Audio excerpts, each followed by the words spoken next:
लहान मुलं खूप करामती असतात, म्हणजे कधी काय करतील सांगता येत नाही। बऱ्याचदा ते असा खोडकरपणा करतात की जो त्यांच्याच जीवाशी येतो। त्यामुळे लहान मुलांवर पालकांनी कायमच लक्ष ठेवून राहावं लागतं। लहान मुलं खेळताना धक्कादायक घटना घडल्याच्या अनेक घटना समोर येत असतात।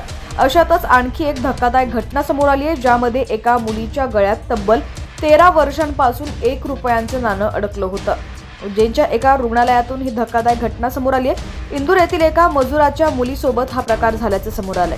मुलगी 8 वर्षांची असताना तिच्या गळ्यात 1 रुपयांचं नाणं अडकलं होतं। आता 21 वर्षांची झाल्यावर डॉक्टरांनी तिच्यावरती शस्त्रक्रिया केली आहे। तब्बल 13 वर्षांनी या मुलीच्या घशात अडकलेलं 1 रुपयाचं नाणं काढण्यात आलंय। मंगळवारी उज्जैनमधील एका खासगी रुग्णालयात या मुलीचं ऑपरेशन झालं। त्यानंतर तिच्या गळ्यातील 1 रुपयाचं नाणं काढण्यात आलं। इंदूरमधील रहिवाशी फकरू खान यांची मुलगी नाझमीन सोबत ही धक्कादायक घटना घडली आहे।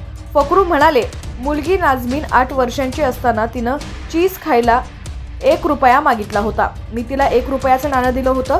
काही वेळानं तिनं नाणं तोंडात घातल्यावर ते घशात अडकलं, त्यामुळे ती घाबरून गेली। आम्ही तिच्या पाठीवर मारलं आणि मुलीला उलट्या होऊ लागल्या। मग ती नॉर्मल झाली। उलटी होऊन नाणं निघून गेलं असं वाटलं। त्यानंतर तिला कधीही वेदना झाल्या नाहीत।